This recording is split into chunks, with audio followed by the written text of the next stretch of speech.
Hello everyone. Last class में हमने salary chapter का रिवीजन किया था, इनकम फ्रॉम सैलरी का।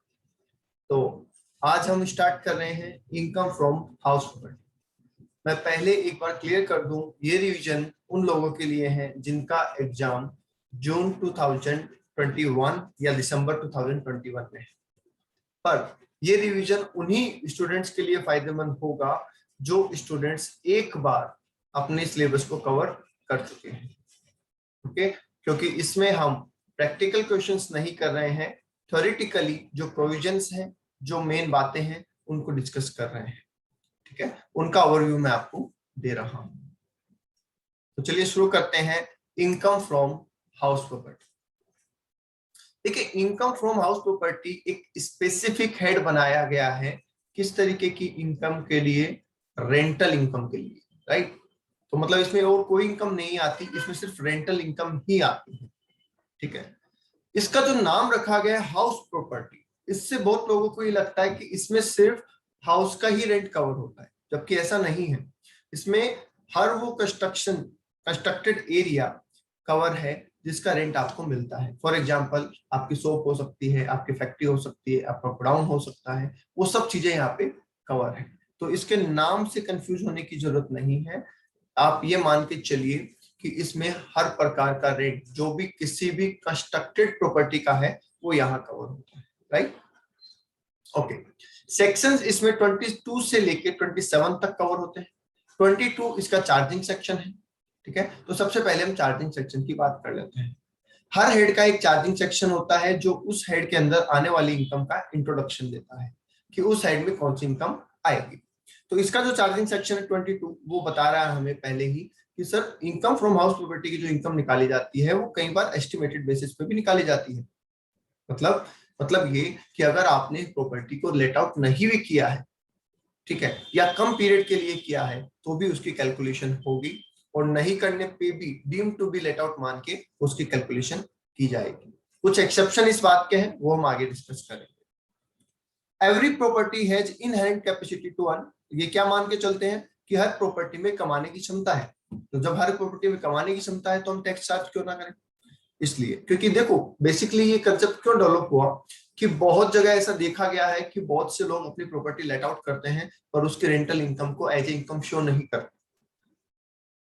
ठीक है, तो गवर्नमेंट ने कहा कि भैया अगर आपके पास प्रॉपर्टी है तो हम उनसे क्या करेंगे, लेट आउट मान लेंगे, पर सब्जेक्ट टू सम रिलीफ, जो हमें 2 हाउस के रूप में दी गई है कि अगर आप अपने रहने के लिए 2 हाउस रखते हैं तो दोनों हाउस आपके लिए टैक्स फ्री होंगे।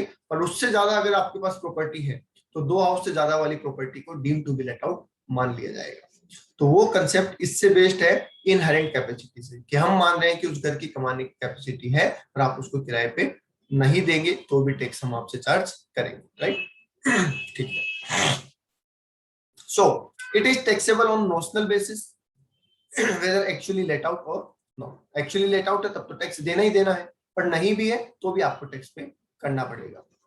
आगे चलते हैं।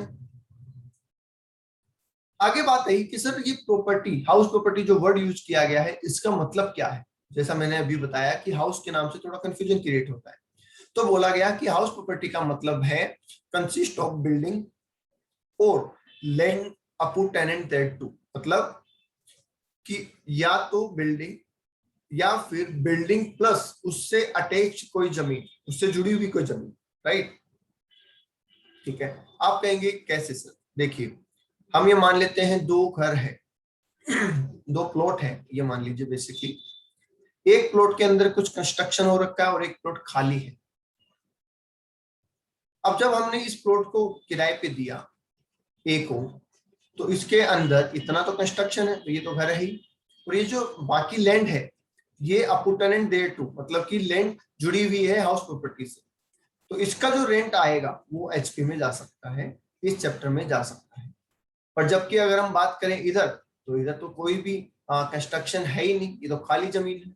तो ना तो हम इसे हाउस कह सकते हैं और ना ही हम इसे हाउस से जुड़ी हुई जमीन कह सकते हैं। इसलिए इससे मिलने वाला रेंट कौन से हेड में जाता है, अदर सोर्सेज में जाता है, राइट। यस, क्योंकि ये हमारी हाउस प्रॉपर्टी की डेफिनेशन में नहीं आता है। आगे कहा गया कि सर हाउस प्रॉपर्टी की जब हम बात कर रहे होंगे तो उसमें रेजिडेंशियल हाउस भी आएगा, उसमें कॉमर्शियल कॉम्प्लेक्स भी आएगा, दुकानें भी आएगी, फैक्ट्री भी आएगी, इस सब तरीके की चीजें इसमें कवर हो जाएगी, राइट। तो इसका मतलब सिर्फ हाउस का किराया नहीं, दुकान का, फैक्ट्री का, गोडाउन का, इन सब का रेंट भी यहाँ पे आ जाता है। ओके, आगे देखिए, एक इमेज से मैंने आपको बता रखा है कि घर बना हुआ है या फैक्ट्री बनी हुई है, दोनों ही चीजें लेट आउट करने पे इनकम फ्रॉम हाउस प्रॉपर्टी में आएगा। बट अगर खाली जमीन पड़ी है तो इनकम फ्रॉम अदर सोर्स में आएगा, हाउस प्रॉपर्टी में कवर नहीं होगा। सेकंड जो रिक्वायरमेंट है हाउस प्रॉपर्टी में इनकम टैक्सेबल होने के लिए, वो रिक्वायरमेंट क्या है? वो रिक्वायरमेंट ये है कि आप उस प्रॉपर्टी के क्या होने चाहिए? ओनर। आप प्रॉपर्टी के ओनर होने चाहिए। अगर आप प्रॉपर्टी के ओनर नहीं है तो वो इनकम हाउस प्रॉपर्टी में नहीं आ सकती। वो इनकम कहाँ जाएगी? वो इनकम अदर सोर्स में चली जाएगी, राइट। तो देखिए क्या बोला गया है, assessee must be the owner of house property. और ओनर किस तरीके का हो सकता है? फ्री होल्ड हो सकता है, लीज होल्ड हो सकता है, या डीम्ड ओनर हो सकता है। ये इंपॉर्टेंट पॉइंट है, मैंने आपको बताया था सेक्शन 27 में कवर होता है, ठीक है। जिसके अंदर आप रजिस्टर्ड ओनर नहीं है, लीगल ओनर नहीं है, फिर भी टैक्सेशन के पर्पज के लिए आपको मालिक मान लिया जाता है। Income from subletting, house property other source में आएगा, क्योंकि हमने पहले ही कहा कि सबलेटिंग में तो हम किराए पे लेके किराए पे दे रहे हैं, तो उससे जो इनकम होगी that will be taxable as other sources, वो एचपी में नहीं आएगी बिकॉज ऑफ ओनरशिप, ठीक है। आगे कहा गया है कि सर ये डीम्ड ओनरशिप क्या होती, तो चलिए इसको थोड़ा समझा देते हैं। Property transfer to spouse without adequate consideration. कई बार क्या होता है, देखिए हमारे यहाँ क्या है, इंडिया में टैक्स पे करने से ज्यादा टैक्स बचाने के लिए सोचा जाता है, राइट। तो सब लोग प्लानिंग करते हैं कि कैसे भी टैक्स कम किया जाए। अब हमारे यहाँ प्रोग्रेसिव टैक्स है, मतलब जैसे जैसे इनकम बढ़ती है वैसे वैसे टैक्स बढ़ता है। तो अगर किसी पर्सन की इनकम बढ़ जाती है और उस इनकम में रेंटल इनकम भी है, तो वो क्या प्लानिंग कर सकता है कि क्यों ना मैं अपनी एक प्रॉपर्टी अपने स्पाउस के नाम कर दूं। स्पाउस का मतलब हस्बैंड के लिए वाइफ, वाइफ के लिए हस्बैंड, तो मैं क्यों ना अपनी एक प्रॉपर्टी स्पाउस के नाम कर दूं, जिससे मेरी कुछ इनकम मेरे हाथ से निकल के उनके हैंड में जाने लग जाएगी। तो मेरी टैक्स रेट डाउन हो जाएगी और उनकी टैक्स रेट तो ऑलरेडी डाउन है क्योंकि उनकी अदर इनकम नहीं है। तो इस तरीके से मैं कुछ अगर प्लानिंग करता हूं तो जो प्रॉपर्टी विदाउट एडुकेट कंसिडरेशन दी जाएगी उसके लिए लीगल ओनर ट्रांसफर करने वाले को मान लिया जाएगा, ट्रांसफरी को नहीं माना जाएगा, ठीक है। इसका मतलब हाउस उनको देने के बावजूद वो इनकम मेरी इनकम में ही जुड़ेगी, राइट।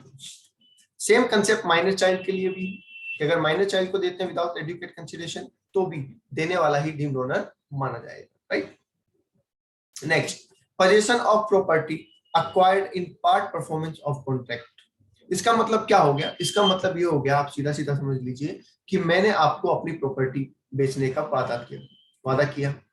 कुछ पेमेंट आपने मुझे आज दिया और कुछ पेमेंट आपने मुझे वादा किया कि थोड़े टाइम बाद आप मुझे दोगे। मैंने कहा ठीक है। अब मैंने आपको आज ही चाबी दे दी, पोजीशन दे दिया, हालांकि डॉक्यूमेंट अभी भी मेरे नाम पे है, ठीक है।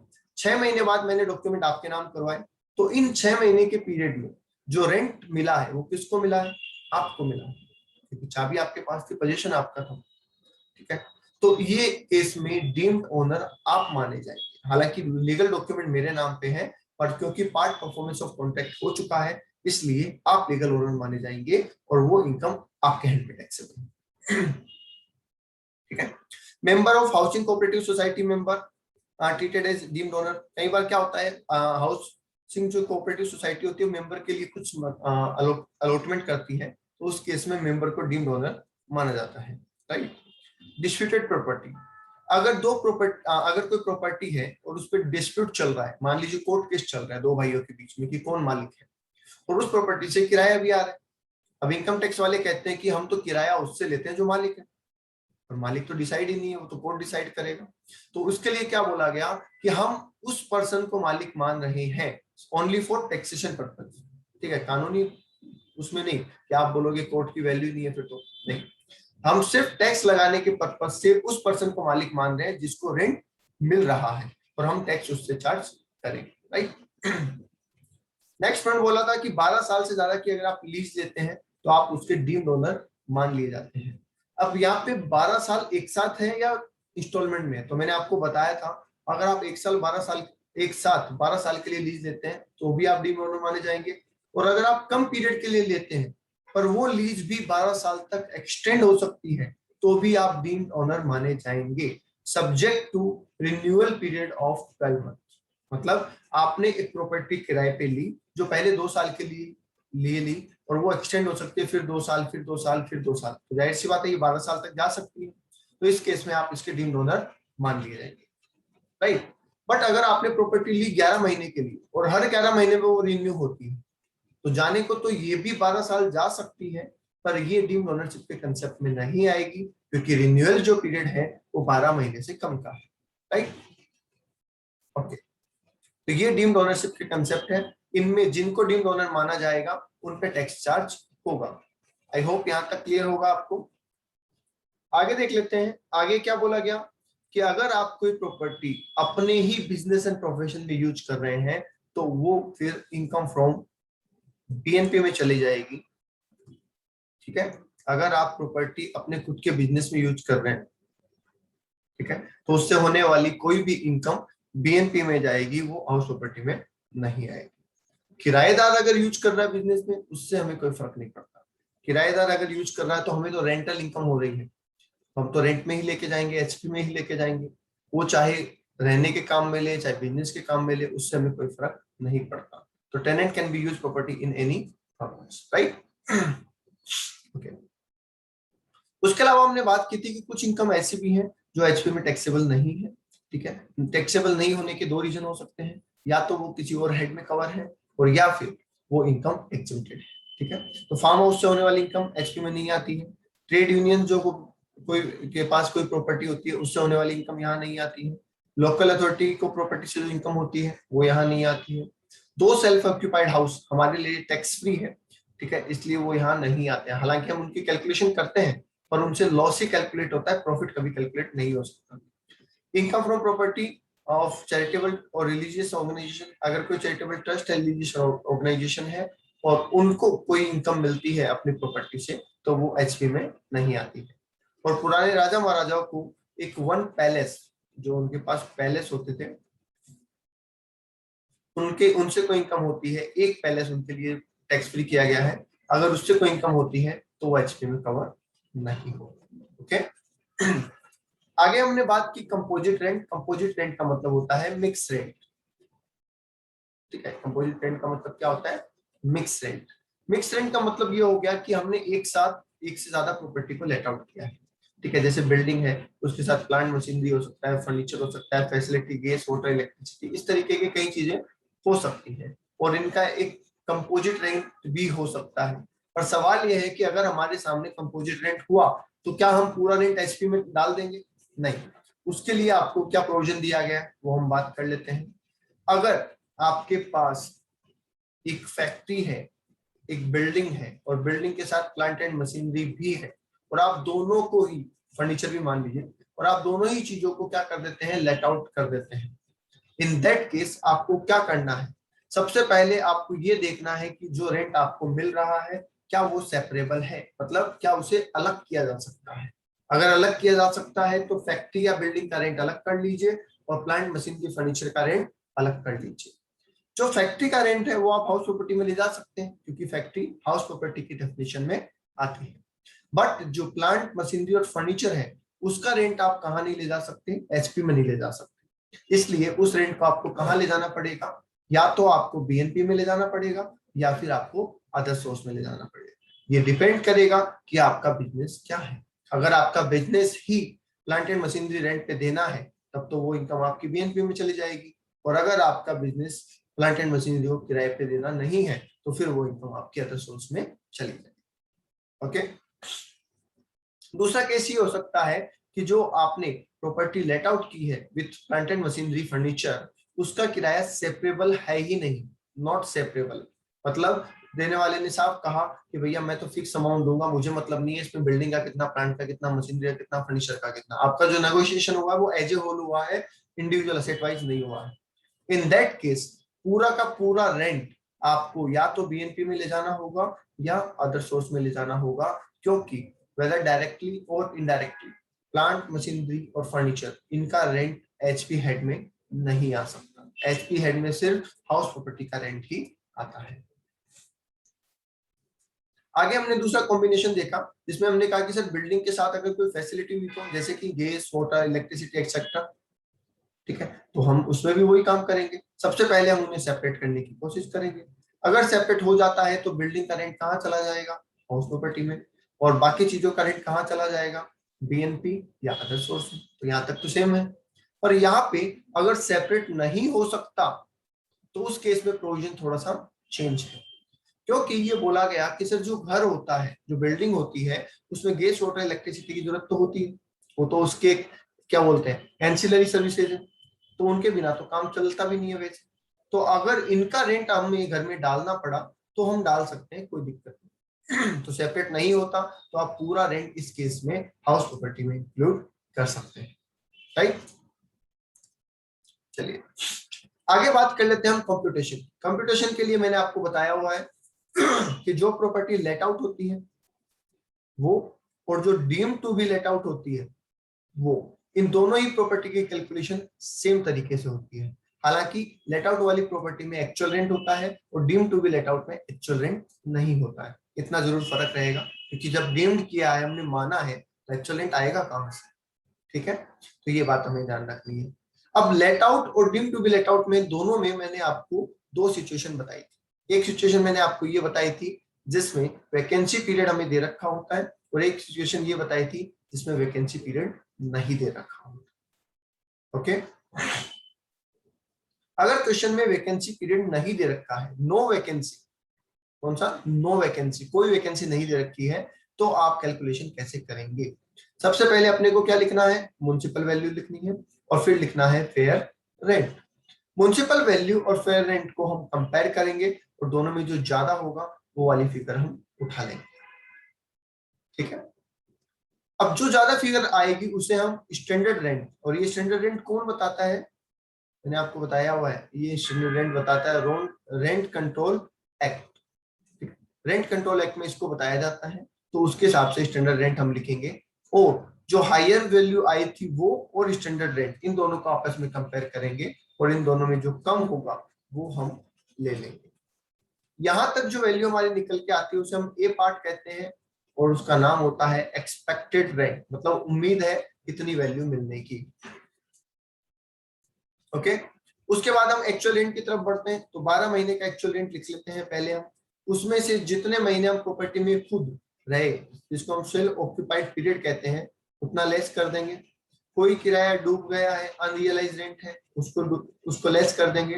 और ध्यान रहे, अनरियलाइज रेंट लेस करने की 4 कंडीशन है कि आप जो किराया डूबा हुआ बता रहे हैं वो वाकई में डूबना चाहिए, तो उसके लिए 4 कंडीशन है। टेनेंसी शुड बी बोनाफाइड, याद है आपको?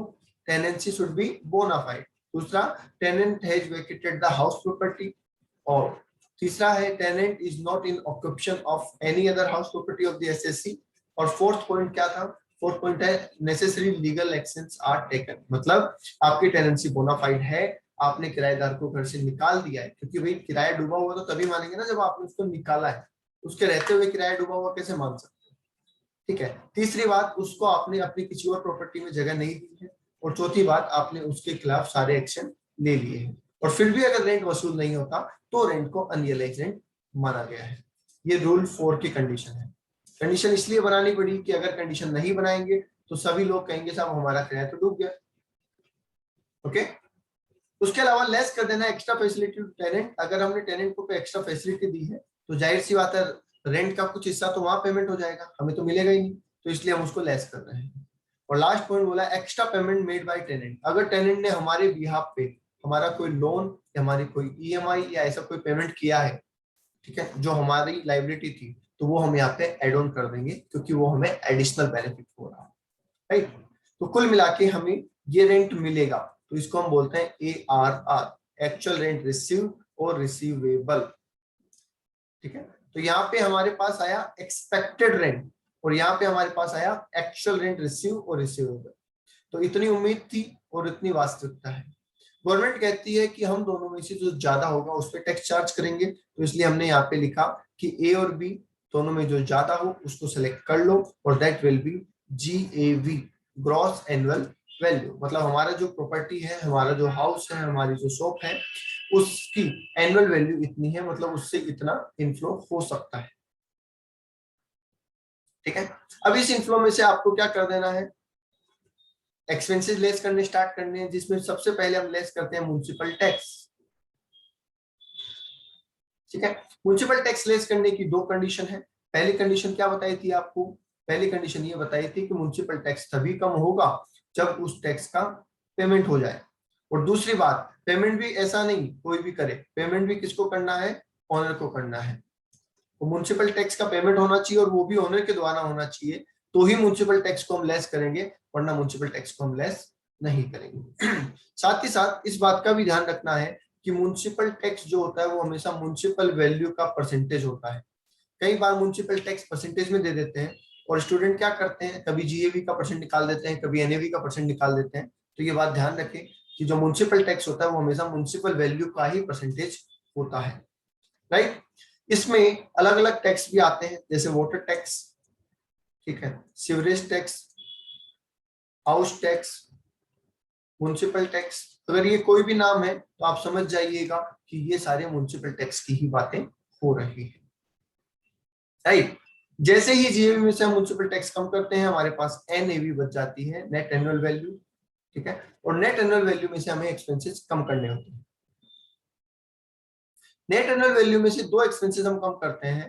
पहला हम कम करते हैं स्टैंडर्ड डिडक्शन। स्टैंडर्ड डिडक्शन को इसलिए दिया गया कि भाई आप जो एक्सपेंसेस करेंगे उसके लिए हमें उनको वेरीफाई करना पड़ेगा कि आप सच बोल रहे हैं या झूठ बोल रहे हैं, और इतना टाइम गवर्नमेंट कहती है हमारे पास है नहीं। तो क्यों ना हम कोई ऐसा तरीका निकालें कि आप भी खुश और हम भी खुश। तो उन्होंने कहा कि भैया आपका जितना भी एनएवी होगा उसका 30% हम आपका खर्चा मान लेंगे। अब चाहे वाकई में खर्चा ज्यादा हुआ हो और वाकई में खर्चा चाहे कम हुआ हो, हमें उससे मतलब नहीं। ठीक है, तो मैनिपुलेशन हो ही ना सके, इसलिए एक्चुअल एक्सपेंसेस को कंसीडर नहीं करना है, उसकी जगह 30% ऑफ एनएवी स्टैंडर्ड डिडक्शन ले लेना है। ठीक है, क्वेश्चन में आपको इंश्योरेंस, रिपेयर, ग्राउंड रेंट, ऐसी कई चीजें दे रखी होंगी, पर आपको वो चीजें लेनी नहीं है, क्योंकि हमने सारे एक्सपेंसेस के बदले में क्या ले लिया है, स्टैंडर्ड डिडक्शन ले लिया है। एक एक्सपेंसेस ऐसा है जो स्टैंडर्ड डिडक्शन में कवर नहीं किया गया है, और वो होता है इंटरेस्ट ऑन लोन, जो इस चैप्टर का सबसे इंपॉर्टेंट पार्ट होता है। इसको कवर क्यों नहीं किया, अगर आप इसकी बात करें तो मैं ये कह सकता हूं सर इसको इसलिए कवर नहीं किया क्योंकि हर आदमी लोन ले ये जरूरी नहीं है, हर आदमी इक्वल लोन ले ये भी जरूरी नहीं है। तो अगर हमने इसको स्टैंडर्ड डिडक्शन में डाल दिया होता तो इसकी डिडक्शन उनको भी मिल जाती जिन्होंने लोन ले ही नहीं रखा, या फिर ऐसा बोले कि उन लोगों को कम मिलती उन लोगों को कम मिलती जिन्होंने लोन ज्यादा ले रखा है, क्योंकि वहां तो एक फिक्स हो जाती ना। मान लीजिए हम कहते हैं एनएवी का 50%, तो इसका मतलब 20% ही मिल रही है एनएवी का, in respect of interest, interest की वजह से। अब किसी ने लोन नहीं लिया उसको फ्री में मिल गई, जिसने ज्यादा लोन नहीं रखा उसको कम मिली, तो इसलिए कहा कि ये झंझट की मत रखो, बाकी सारे खर्चों के लिए तो क्या दे दो, स्टैंडर्ड डिडक्शन, और इंटरेस्ट और लोन अलग से दे दो। ठीक है, इसलिए इंटरेस्ट और लोन के अलग से डिडक्शन दी गई है। तो एनएवी में से दो चीजें, स्टैंडर्ड डिडक्शन जो सेक्शन 24A में कवर है और इंटरेस्ट ऑन लोन जो 24B में कवर है, इन दोनों को अगर लेस कर दिया जाए तो इनकम फ्रॉम हाउस प्रॉपर्टी निकल के आपके सामने आ जाएगी। ये हम उस केस की बात कर रहे हैं जिस केस में प्रॉपर्टी लेट आउट है, ठीक है, या deem to be let out है और वैकेंसी पीरियड कोई भी नहीं है। ठीक है, अब आप कहेंगे सर अगर वैकेंसी पीरियड होता तो क्या होता, अगर वैकेंसी पीरियड होता तो फॉर्मेट यही रहता, इसमें एक हल्का सा चेंज होता। क्या चेंज होता वो मैं बता देता हूं। देखिए, ये a point as it is same रहेगा अगर वैकेंसी है तो भी, ये पॉइंट तो सेम रहेगा। बी पॉइंट चेंज हो जाएगा। अभी हम बी पॉइंट में 12 महीने का रेंट ले रहे हैं, राइट, पर उस टाइम हम बी में उतना ही रेंट लेंगे जितना एक्चुअल पीरियड में प्रॉपर्टी लेट आउट है। समझ रहे हैं, जितने महीने, मान लीजिए प्रॉपर्टी 9 महीने लेट आउट है तो 9 महीने का ही रेंट लेंगे, और उसमें से जो डूब गया वो कम कर देंगे, राइट। ठीक है, तो फिर बात आई कि सर आगे हम जो कंपैरिजन कर रहे हैं ना, ए और B whichever is higher, ये कैसे होगा। तो उसके लिए बोला गया कि देखो साहब, ए तो है 12 महीने की फिगर, राइट, क्योंकि हमने ये सब चीजें 12-12 महीने की ली है, तो ए तो 12 महीने की फिगर है, जबकि बी 9 महीने की फिगर है, तो इनका तो कंपैरिजन होना पॉसिबल ही नहीं है। तो अगर इनका कंपैरिजन करना है तो पहले दोनों को एक लेवल पे लेके आओ। इसलिए क्या किया जाता है, एक्सपेक्टेड रेंट की जगह प्रोपोर्शनेट एक्सपेक्टेड रेंट निकाला जाता है। ठीक है, इस एक्सपेक्टेड रेंट की जगह क्या निकाला जाता है, प्रोपोर्शनेट एक्सपेक्टेड रेंट। मतलब इस 12 महीने की फिगर को भी 9 महीने में कन्वर्ट किया जाएगा अगर ये 9 महीने की वैल्यू है तो, और फिर दोनों को कंपेयर किया जाएगा विच एवर इज हायर।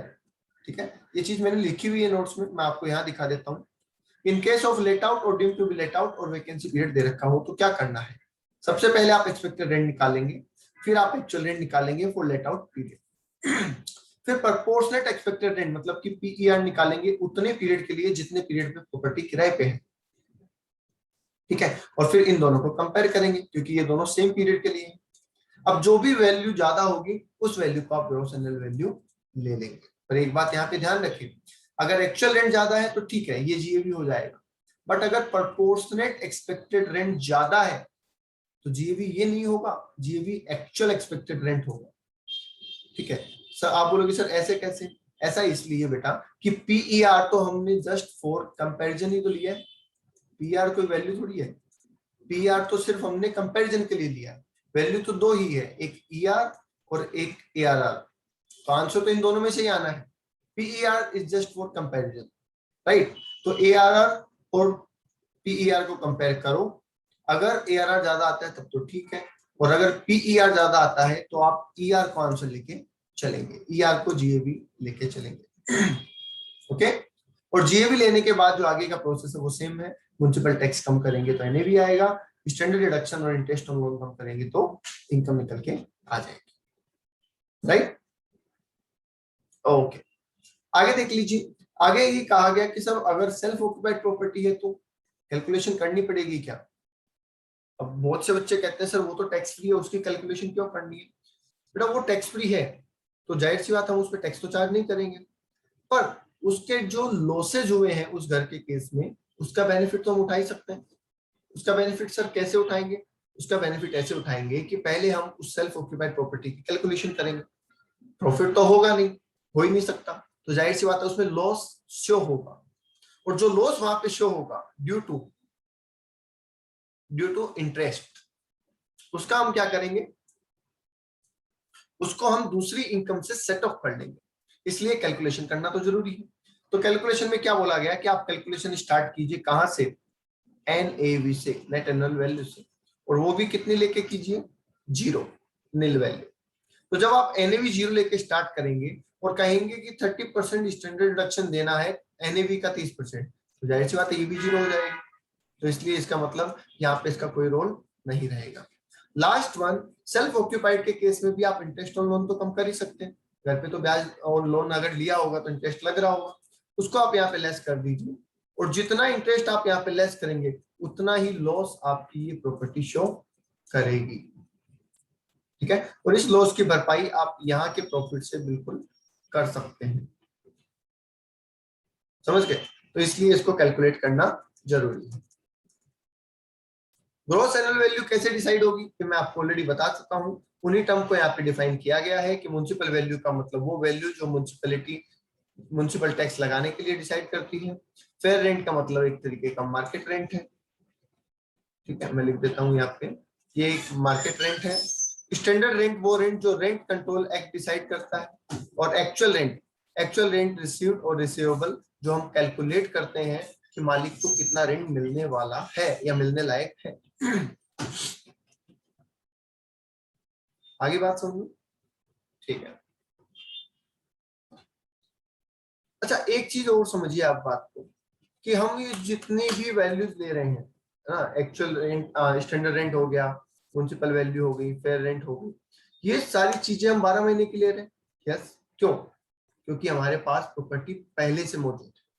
मान लीजिए कोई प्रॉपर्टी हमने इसी साल परचेज की है तो इन दैट केस जितने महीने प्रॉपर्टी हमारे पोजीशन में है, जितने महीने प्रॉपर्टी हमारे पोजीशन में है उतने महीने की वैल्यूज ही आपको लेनी है। अब पोजीशन दो तरीके से चेंज हो सकती है, या तो आपने प्रॉपर्टी को लेट खरीदा मतलब मिड ऑफ द ईयर खरीदा, या फिर आपने प्रॉपर्टी को बेच दिया।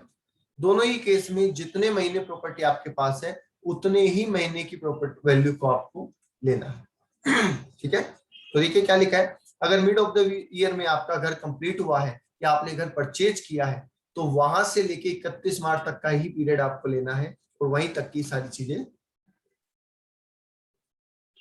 आपको कैलकुलेट करनी है।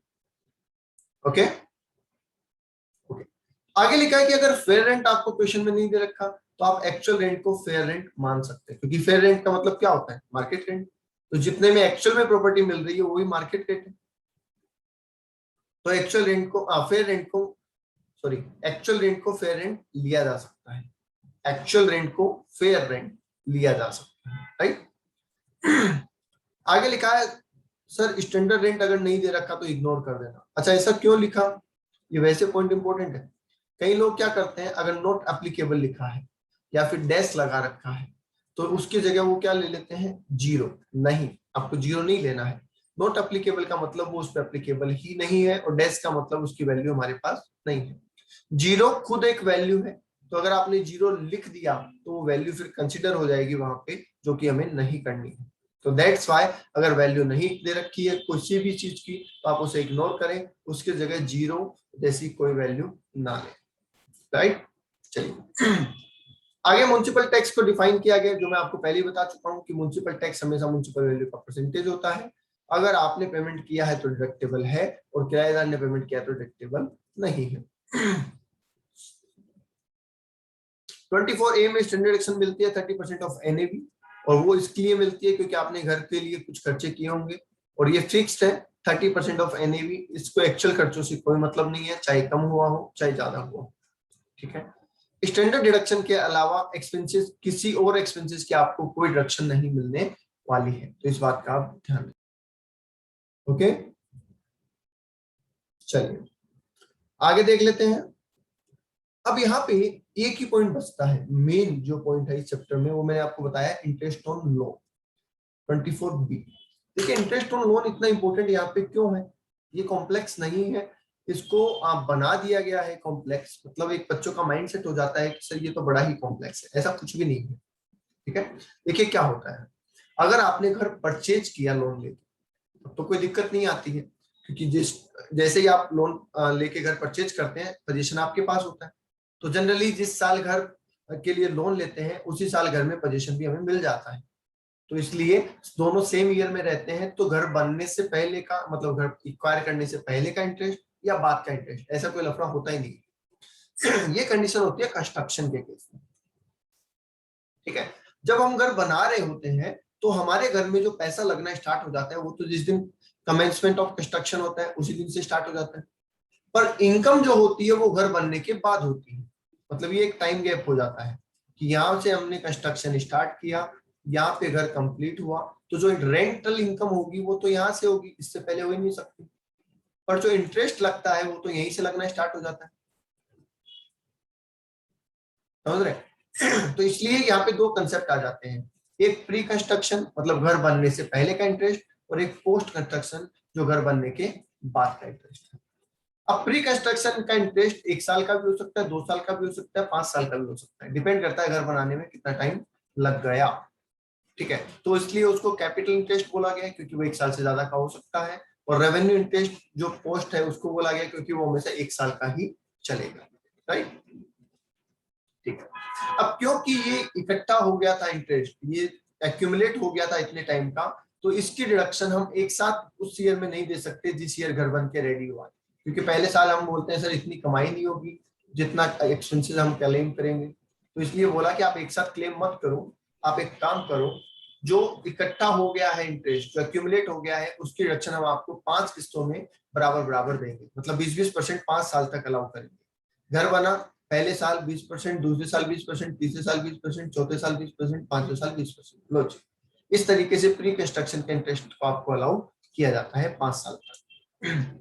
और जो पोस्ट कंस्ट्रक्शन है उसका तो साल दर साल, इस साल में जितना बना वो इस साल में, इस साल में जितना बना वो इसी साल में, तो जिस साल जितना जितना इंटरेस्ट बनता रहता है उस साल उतना उतना इंटरेस्ट आपको अलाउ होता रहता है। हालांकि छठे साल में आपके पास सिर्फ पोस्ट बचेगा, प्री नहीं बचेगा, क्योंकि प्री का तो पूरा एग्जेम्पशन और डिडक्शन आपको मिल चुका हो, राइट। तो मैं दोबारा बोल देता हूँ, प्री कंस्ट्रक्शन का इंटरेस्ट 1/5 5 किस्तों में, और पोस्ट कंस्ट्रक्शन का इंटरेस्ट 100% उसी साल में जिस साल इंटरेस्ट लेवी हुआ है। ठीक है, अब जब घर बन के रेडी हो जाएगा तो उस साल आपके पास क्या होगा, इसका 1/5 हिस्सा होगा और इस साल का पूरा इंटरेस्ट होगा, ये आपका टोटल इंटरेस्ट होगा, राइट। और इस टोटल इंटरेस्ट का आपको डिडक्शन क्लेम करना है। अब डिडक्शन क्लेम करने के लिए भी कंडीशन रखी गई और कहा गया कि अगर आपकी प्रॉपर्टी किराए पे, आप उससे कुछ कमा रहे हैं, तो आप पूरा इंटरेस्ट क्लेम कर लो, हमें कोई दिक्कत नहीं, क्योंकि अगर भाई किसी चीज को कमाने में जो खर्चा होगा वो तो लेस करना ही पड़ेगा ना। तो इस घर को अगर आपने किराए पे दे रखा है तो उसमें अगर जितना भी इंटरेस्ट लग रहा होगा वो पूरा हम आपको अलाउ कर रहे हैं, हमें उसमें कोई एतराज नहीं है। बट अगर प्रॉपर्टी सेल्फ ऑक्यूपाइड है तो जाहिर सी बात है लॉस ही होना है, प्रॉफिट तो होगा ही नहीं, जैसा हमने पहले डिस्कस किया। तो इसलिए उस पर एक मैक्सिमम लिमिट लगाई गई है कि एक मैक्सिमम लिमिट से ज्यादा लॉस हम आपको वहां पे क्लेम करने नहीं दे सकते, और वो लिमिट है अकॉर्डिंग टू लॉ। क्योंकि सारा लॉस किससे कवर होता है, इंटरेस्ट से तो कवर होता है। सेल्फ ऑक्यूपाइड प्रॉपर्टी में लॉस होने का रीजन ही क्या है, इंटरेस्ट। तो इन्होंने इंटरेस्ट के ऊपर एक रेस्ट्रिक्शन लगा दी, क्या, अगर लोन 1 अप्रैल 1999 से पहले का है तो मैक्सिमम आप 30,000 ही क्लेम कर सकते हैं। मतलब अगर यहाँ पे लिखा है 40,000 का इंटरेस्ट लगा, ठीक है, तो भी आप 30,000 ही क्लेम कर पाएंगे अगर लोन पुराना है तो। अगर लोन 1 अप्रैल 1999 या उसके बाद का है, ऑन और आफ्टर है, तो इन दैट केस दो पर्पज बता दिए कि रिपेयर के लिए लिया है तो 30,000 और कंस्ट्रक्शन या परचेज के लिए लिया है तो 2 लाख का एक डिडक्शन हम आपको देने को तैयार है। ठीक है, और ध्यान रहे ये जो 2 लाख का डिडक्शन है ये एग्रीगेट है 2 हाउस का। मतलब ये कि हमने शुरू में कहा था कि 2 हाउस हम सेल्फ ऑक्यूपाइड के रूप में रख सकते हैं। तो अगर आपने 2 हाउस को as a self occupied property रखा हुआ है तो दोनों का मिला के भी 2 लाख का ही इंटरेस्ट आपको अलाउेबल होगा। ऐसा नहीं है कि एक प्रॉपर्टी पे 2 लाख और दूसरी पे 2 लाख आप 4 लाख का लॉस क्लेम कर लें, वैसा नहीं चलेगा। दोनों घर का मिला के ही 2 लाख का इंटरेस्ट आपको अलाउेबल किया गया है।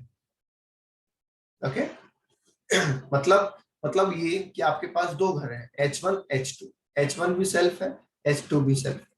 अगर H1 में आपने 1,40,000 का इंटरेस्ट क्लेम कर लिया है एज एन डिडक्शन, तो H2 में आप मैक्सिमम 60,000 का ही इंटरेस्ट क्लेम कर पाएंगे, चाहे वाकई में आपका इंटरेस्ट इससे ज्यादा ही क्यों ना हो। ठीक है, इसका मतलब दोनों घर का मिला के इंटरेस्ट 2 लाख से ज्यादा का क्लेम नहीं कर सकते। पेमेंट हो सकता है आपने किया हो पर आप उसको एक्सपेंसेस क्लेम नहीं कर पाएंगे, राइट। ओके, साथ ही साथ यहाँ पे 2 लाख वाले पे 2 रेस्ट्रिक्शन भी लगाई गई। पहली रेस्ट्रिक्शन तो ये कि जिस साल आपने लोन लिया है उस साल के खत्म होने से 5 साल के अंदर अंदर आपका घर बन के रेडी हो जाना चाहिए। दोबारा सुन लीजिए, जिस साल आपने लोन लिया है उस साल के खत्म होने से, ठीक है, उस साल के खत्म होने से 5 साल के अंदर अंदर आपका घर बन के रेडी हो जाना चाहिए, ये पहली कंडीशन है। दूसरी कंडीशन है कि जो आप इंटरेस्ट क्लेम कर रहे हैं उसका इंटरेस्ट सर्टिफिकेट आपके पास होना चाहिए, जो कि मांगने पे आपको इनकम टैक्स ऑफिसर को देना पड़ेगा। पहले रिटर्न के साथ जाता था, अभी रिटर्न के साथ डॉक्यूमेंट नहीं जाते हैं, पेपरलेस रिटर्न जाती है, इसलिए अभी रिटर्न के साथ भेजने की जरूरत नहीं है। पर अगर असेसिंग ऑफिसर आपसे मांगता है तो आपको ये सर्टिफिकेट प्रोवाइड करवाना होगा। इन दोनों में से अगर एक भी कंडीशन वायलेट हो जाती है, मतलब घर बनने में 5 साल से ज्यादा टाइम लग जाता है या फिर इंटरेस्ट का सर्टिफिकेट आपके पास अवेलेबल नहीं होता है, तो 2 लाख की लिमिट घट के कितनी रह जाती है, 30,000 रुपीज। इन दैट केस आपको मैक्सिमम 30,000 की ही रिडक्शन मिलेगी। चलिए आगे देखते हैं। फिर इसमें एक पॉइंट और निकल के आता है, क्या, देखिए हमने यहाँ पे कहा कि प्री कंस्ट्रक्शन इंटरेस्ट कैलकुलेट करना, राइट, और साथ ही साथ पोस्ट कंस्ट्रक्शन इंटरेस्ट भी कैलकुलेट करना है। तो प्री मतलब घर बनने से पहले का, अगर हम इजी वर्ड्स में कहें तो। पर अगर हमने एग्जैक्टली ये कहा कि घर बनने से पहले का इंटरेस्ट, तो देखो क्या होगा। सपोज किसी का घर बन के मिड ऑफ द ईयर में स्टार्ट होता है, जैसे 15 अप्रैल को घर बना, 15 अप्रैल 2020 को घर बना, ठीक है। तो इन दैट केस अगर मैं प्री कंस्ट्रक्शन पीरियड 14 अप्रैल तक का लेता हूँ, यहाँ तक का है ना, यहाँ से लोन लेने से यहाँ तक का लेता हूँ, तो वो टुकड़ों में हो जाएगा। मतलब मेरा जो करंट ईयर है, मेरा जो प्रीवियस ईयर है, वो अधूरा रह जाएगा, उसके 15 दिन पुराने पीरियड में चले जाएंगे। तो फिर वो हर साल ऐसे ही चलता रहेगा टुकड़ों में। तो इसलिए बोला गया कि आप ऐसा ना करें, आप एक काम करें, आप जब प्री कंस्ट्रक्शन पीरियड कैलकुलेट कर रहे होंगे तो आप actual date of construction completion, मतलब डेट ऑफ कंप्लीशन तक ना लें, उसको थोड़ा सा पहले, मतलब कि जिस दिन कंप्लीशन ऑफ हाउस हुआ है उससे जस्ट पहले के 31 मार्च तक का हिसाब कर लें। मतलब पिछले 31 मार्च तक की बात कर लें, जिस दिन लोन लिया है वहां से लेके 31 March of just before house completion, वहां तक का पीरियड ले लीजिए, उसे हम प्री कंस्ट्रक्शन मान लेंगे, ताकि आगे की कैलकुलेशन, भाई देखो 31 मार्च यहाँ तक ले लिया ना, तो अब तो 1 अप्रैल से फ्रेश कैलकुलेशन स्टार्ट हो जाएगी। तो जिस साल घर बना वहां के 1 अप्रैल से लेके उस साल के 31 मार्च तक की कैलकुलेशन पूरी अलग हो जाएगी, अदरवाइज ये फ्रैक्शन में हो जाती। तो इसलिए प्री कंस्ट्रक्शन को रोक दिया गया कहां तक, जिस दिन घर बना उससे पहले के 31 मार्च तक, राइट। अब मैंने यहाँ पे एक पॉइंट और लिखा, date of repayment. Date of repayment of loan इसलिए लिखना पड़ा कि अगर मान लीजिए हाउस कंप्लीशन की डेट के 31 मार्च से पहले ही आपने पूरा लोन ही चुकता कर दिया, तो फिर तो प्री कंस्ट्रक्शन पीरियड 31 मार्च तक आएगा ही नहीं, वो तो वहीं तक आएगा जहां तक लोन चल रहा है, ठीक है। ओके, तो अगर लोन का रीपेमेंट हो गया है कंप्लीट तो वहां तक, और अगर कंप्लीट नहीं हुआ तो 31 मार्च तक जो भी पहले हो जाए, समझ गए। ओके, तो ये देखिए 3 में दिखा देता हूँ, ये डेट ऑफ लोन है और ये डेट ऑफ कंप्लीशन है, और ये उससे पहले का 31 मार्च।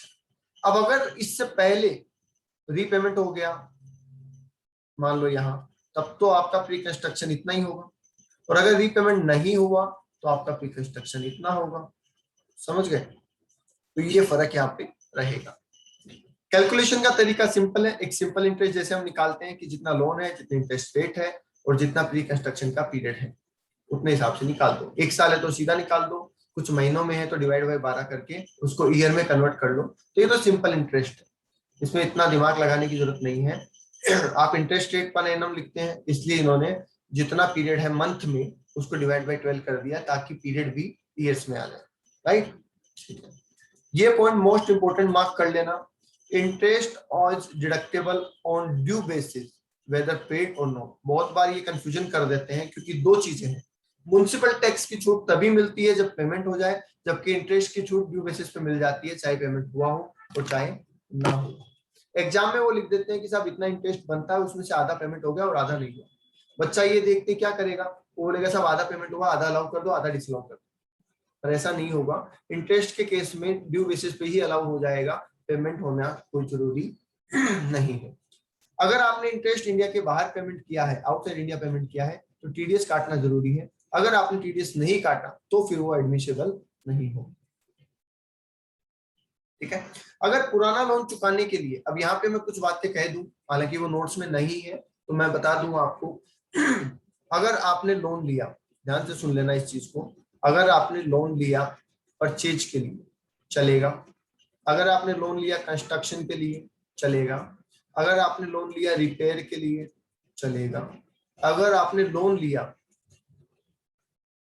पेमेंट ऑफ ओल्ड लोन, पुराने लोन को चुकाने के लिए, तो वो भी चलेगा, ठीक है। तो परचेज के लिए लोन लेना सही है, कंस्ट्रक्शन के लिए सही है, रिपेयर के लिए सही है, या पुराने लोन को चुकाने के लिए नया लोन लेना भी सही है, ये सब अलाउेबल है, इन सब पे लगने वाला इंटरेस्ट अलाउ हो जाएगा। बट अगर आपने म्युनिसिपल टैक्स के लिए लोन लिया है, अगर आपने आउटस्टैंडिंग इंटरेस्ट को पे करने के लिए लोन लिया है, अगर आपने किसी और पर्पज के लिए लोन लिया है, तो वो अलाउेबल नहीं होगा, ये ध्यान रख लेना। सर इसका मतलब ये हो गया बेटा कि अल्टीमेटली अगर लोन का पैसा, लोन का फंड जो है वो यूटिलाइज हो रहा है घर के अंदर, तब तो वो अलाउ है, ठीक है, और घर में भी कंस्ट्रक्शन या परचेज के अंदर, ठीक है। ऐसा नहीं है कि आप खर्चों के लिए लोन लिए जा रहे हैं और उसका इंटरेस्ट अलाउ हो जाएगा। जैसे आपने म्युनिसिपल टैक्स चुकाने के लिए लोन ले लिया तो वो तो एक्सपेंसेस पे एक्सपेंसेस हो जाएगा, तो वो अलाउेबल नहीं है। पुराना इंटरेस्ट बाकी चल रहा था उसको चुकाने के लिए लोन ले लिया, वो अलाउेबल नहीं है, ठीक है। ओके, लोन लिया घर के लिए पर उसको इस्तेमाल बिजनेस में कर लिया, तो वो भी अलाउेबल नहीं है। तो इसका मतलब जब तक फंड घर के कंस्ट्रक्शन या परचेज में काम नहीं आएगा तब तक उसको अलाउ नहीं किया जाएगा, ठीक है। और बिना टीडीएस के पेमेंट किया तो अलाउ नहीं है, ये बात हम पहले ही बता चुके हैं।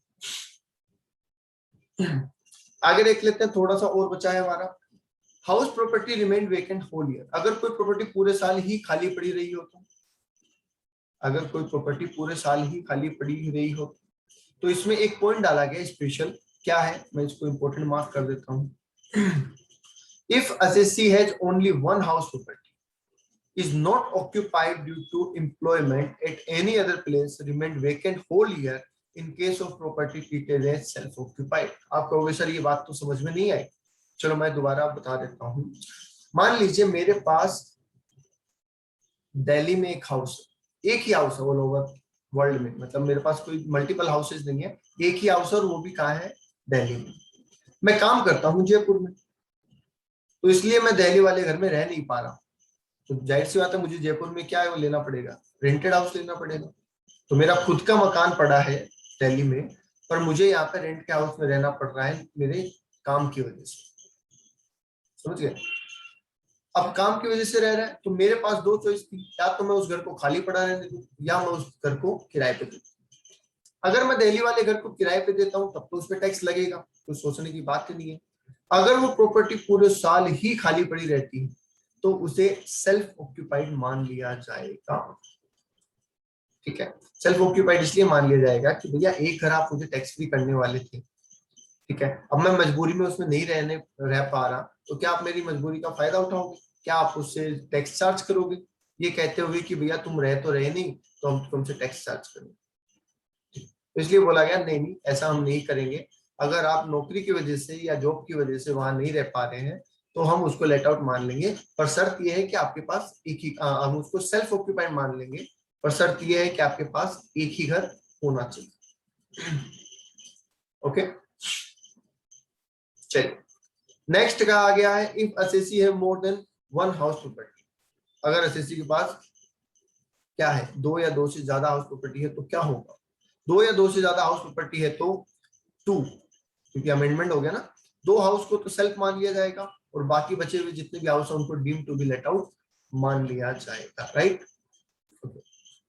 अच्छा, एक घर की बहुत सारी यूनिट है, मतलब एक घर में 4 फ्लोर, ठीक है, और हम चारों फ्लोर को एज ए सेल्फ ऑक्यूपाइड ले ले तो चलेगा, उसे 4 घर माने जाएंगे या एक घर है उसके 4 फ्लोर है और हम चारों फ्लोर को as a self occupied treat करना चाहते हैं, खुद ही रहते हैं, हम किसी को दे नहीं रखा, तो उसे एक घर माना जाएगा या 4, उसे हम सिंगल घर माने, ठीक है, क्योंकि हमें कहा गया 2 घर टैक्स फ्री।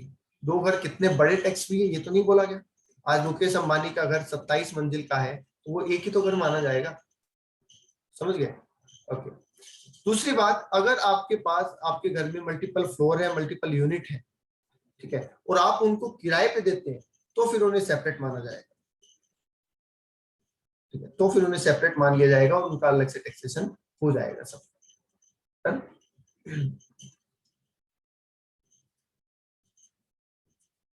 ये रहने दो, आगे आ जाओ। ये वाला इंपॉर्टेंट पॉइंट आता है, अनरियलाइज रेंट रिकवर की बात कर रहा है। ये क्या बोल रहा है कि अनरियलाइज रेंट जो हमने लेस किया था 4 कंडीशन के साथ, याद है आपको, पहला हमने बोला था टेनेंसी बोनाफाइड होनी चाहिए, टेनेंट ने मकान खाली कर दिया हो, वो किसी और प्रॉपर्टी में ना हो, और उसके लिए रिकवरी के लिए हमने सारे स्टेप ले लिए हो, तब तो हम लेस कर देंगे, ये बात तो हम ऑलरेडी पढ़ चुके हैं। पर नीचे क्या लिखा है ये देखो, अनरियलाइज रेंट रिकवरी। रिकवरी का मतलब हमने तो डूबा हुआ मान लिया था और डूब भी गया था, पर बाद में पता नहीं क्यों किराएदार का मन पिघला और वो आके कहता है कि साहब आपका किराया ले लो, तो ले लो, तो हम तो ले लेंगे भैया, क्या दिक्कत, पर वो किराया अब टैक्सेबल हो जाएगा अगर वो आपको वापस मिल जाता है तो, ठीक है, पर उसमें से 30% का स्टैंडर्ड डिडक्शन जो कि पहले भी मिलता अगर एक्चुअल रेंट में वो शामिल होता तो वो भी आपको मिल जाएगा। तो कहने का सीधा सीधा मतलब ये है कि अगर आपको कोई अनरियलाइज रेंट पहले डूबा हुआ था और अलाउ हो गया था इनकम टैक्स में, और वो अगर अभी रिकवर हो जाता है तो वो 30% स्टैंडर्ड डिडक्शन काटने के बाद वापस से टैक्सेबल हो जाता है। मतलब अगर आपको 1 लाख का अनरियलाइज रेंट रिकवर हुआ है तो 70,000 रुपए आपके लिए टैक्सेबल हो जाएंगे, और शर्त है कि वो अनरियलाइज रेंट आपको पहले अलाउ हुआ हो, अगर पहले अलाउ ही नहीं हुआ था तो आप टैक्सेबल भी नहीं हो, ठीक है। चलिए नेक्स्ट आ जाइए arrear of rent. Arrear of rent का मतलब होता है कि कोर्ट ऑर्डर की वजह से, जनरली क्या होता है, कोर्ट ऑर्डर आता है, आपका किसी से कोई डिस्प्यूट चल रहा है, ठीक है, और कोर्ट में केस चल रहा है, और कोर्ट ऑर्डर देते हैं कि भैया बैक डेट से किराया बढ़ाते हैं। अब बैक डेट से किराया बढ़ाया गया तो पहले का टैक्सेशन तो हो चुका है ऑलरेडी, पहले का टैक्सेशन तो ऑलरेडी हो चुका है ना, उसका तो टाइम जा चुका है। तो उस पीरियड के लिए जिसका टैक्सेशन हो चुका है और उसका रेंट एडिशनली आज ड्यू हुआ है, मतलब पहले किराएदारी चल रही थी 10,000 पर मंथ पे, कोर्ट कह देता है हम पिछले 2 साल से रेट्रोस्पेक्टिवली 12,000 कर रहे हैं, तो जाहिर सी बात है कि 10,000 का टैक्सेशन तो हो चुका है, 2,000 जो एक्स्ट्रा मिल रहे हैं उसका टैक्सेशन नहीं हुआ, 12 महीने और वो भी 2 साल का, 2,000 पर मंथ, ठीक है, 12 महीने 1 साल में और 2 साल के बढ़ाया था, इसका मतलब 48,000 रुपए ऐसे हो जाएंगे जिनका टैक्सेशन नहीं हुआ और जो ड्यू ही आज हुए हैं कोर्ट ऑर्डर की वजह से, तो इसका टैक्सेशन हम आज करेंगे, और ये टैक्सेशन भी 30% स्टैंडर्ड डिडक्शन काटने के बाद होगा, मतलब इसमें से 30% डिडक्शन मिल जाएगी और बचा हुआ अमाउंट टैक्सेबल हो जाएगा। समझ गए? तो इसका मतलब सर हमने तो अनरियलाइज रेंट में तो यही पढ़ा था, बिल्कुल अनरियलाइज रेंट कहें चाहे एरियर ऑफ रेंट कहें, दोनों का टैक्स ट्रीटमेंट बिल्कुल सेम है, चीजें दोनों अलग अलग है पर दोनों का टैक्स ट्रीटमेंट बिल्कुल सेम है, दोनों में ही 30% स्टैंडर्ड डिडक्शन काटने के बाद रिमेनिंग अमाउंट पे टैक्स लगता है, और इन दोनों को ही आपको नीचे सेपरेटली शो करना होता है, हाउस प्रॉपर्टी की करंट ईयर की कैलकुलेशन में कोई छेड़छाड़ आपको नहीं करनी है, ठीक है, ऐसा नहीं आप एक्चुअल में जोड़ दें घटा दें, ऐसा कुछ नहीं करना है, वो जो रेगुलर प्रोसेस में हम पढ़ते हैं वही है, इन दोनों को आपको सेपरेटली अलग से शो करना है, ठीक है। को ओनरशिप का मतलब मैं ऑलरेडी आपको बता चुका हूं, को ओनरशिप का मतलब अगर किसी प्रॉपर्टी के 2 या 2 से ज्यादा ओनर है तो उसे को ओनरशिप कहा जाएगा। अगर दोनों मिलके उस घर में रहते हैं तो दोनों अपनी अपनी कैलकुलेशन कर लेंगे सेपरेटली, 2-2 लाख रुपए की दोनों ही छूट ले सकते हैं, और अगर दोनों ने मिलकर उसको किराए पे दे रखा है तो इन दैट केस उसको एज ए सिंगल प्रॉपर्टी मान के उसकी कैलकुलेशन कर ली जाएगी, ठीक है। चलिए लास्ट पॉइंट हमारा क्या कह रहा है, टीडीएस ऑन रेंट। ये कह रहा है कि अगर हमें रेंट मिला और उसमें टीडीएस कट के मिला तो हम क्या करेंगे भैया, ग्रॉस अप कर देंगे, और क्या, ठीक है, हम क्या कर देंगे, ग्रॉस अप कर देंगे। ये अमाउंट 1,80,000 से बढ़ के कितना हो चुका है, 2,40,000 हो चुका है, तो 1,80,000 ना पड़े 2,40,000 पड़े, ठीक है। तो अगर 2,40,000 से ज्यादा का हमें रेंट मिला है पूरे साल में तो उस पे टीडीएस कट के मिला होगा, और अगर कट के मिला है तो हमें उसे ग्रॉस अप करना है, राइट। टीडीएस के रेट्स वगैरह वो सब हम टीडीएस वाले चैप्टर में डिस्कस करेंगे, ओके। ये वाला पॉइंट मैं आपको ऑलरेडी बता चुका हूं कि अगर 2 घर आप सेल्फ ऑक्यूपाइड क्लेम कर रहे हैं तो दोनों घर का मिला के ही 2 लाख का डिडक्शन है, आप ये नहीं कहेंगे कि दोनों घर पे 2-2 लाख, टोटल मिला के ही 2 लाख रुपए का डिडक्शन आपको मिल सकता है। एक ये अमेंडमेंट किया गया था 2019 में, पहले 18 में भी किया गया था, फिर 19 में दोबारा अमेंड किया गया। इसको क्या बोला गया कि अगर कोई बिल्डर है, ठीक है, अगर कोई बिल्डर है, रियल एस्टेट डेवलपर है, उसके पास कोई हाउस प्रॉपर्टी पड़ी है, ठीक है, मतलब फ्लैट बच जाते हैं ना कि आपने एक बिल्डिंग बनाई, सारे फ्लैट नहीं बिके, कुछ फ्लैट अनसोल्ड है, ठीक है, जो कि कैसे पड़े हैं, as a stock in trade पड़े, तो बोला गया कि भैया इन प्रॉपर्टी को भी कंप्लीशन सर्टिफिकेट आपको जिस साल मिला है, कंप्लीशन सर्टिफिकेट लेना पड़ता है, याद है बताया हुआ है, जब भी कोई बिल्डिंग बनती है उसको कंप्लीशन सर्टिफिकेट लेना पड़ता है कॉम्पिटेंट अथॉरिटी से, तो जिस साल आपको कॉम्पिटेंट अथॉरिटी से कंप्लीशन सर्टिफिकेट मिला उस साल के खत्म होने से 2 साल के अंदर अंदर, उस साल के खत्म होने से 2 साल के अंदर अंदर आपको उन फ्लैट्स को बेच देना है, अदरवाइज वो सारे flat deem to be let out हो जाएंगे। आई बात समझ में?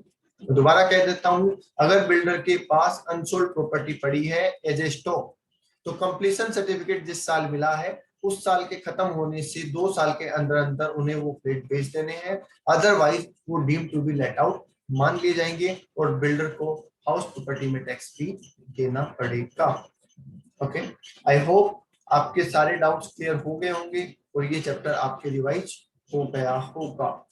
अगर फिर भी कोई डाउट रहता है तो आप मुझे कॉल कर सकते हैं, और मैं फिर बता दूं ये रिवीजन बेटा उन्हीं के लिए फायदेमंद है जिन लोगों ने एक बार टैक्सेशन पढ़ा हुआ है। अगर आप फर्स्ट टाइम पढ़ रहे हैं तो मे भी आपके लिए फायदेमंद हो, पर उतना नहीं होगा जितना एक पढ़े हुए पर्सन के लिए रहेगा।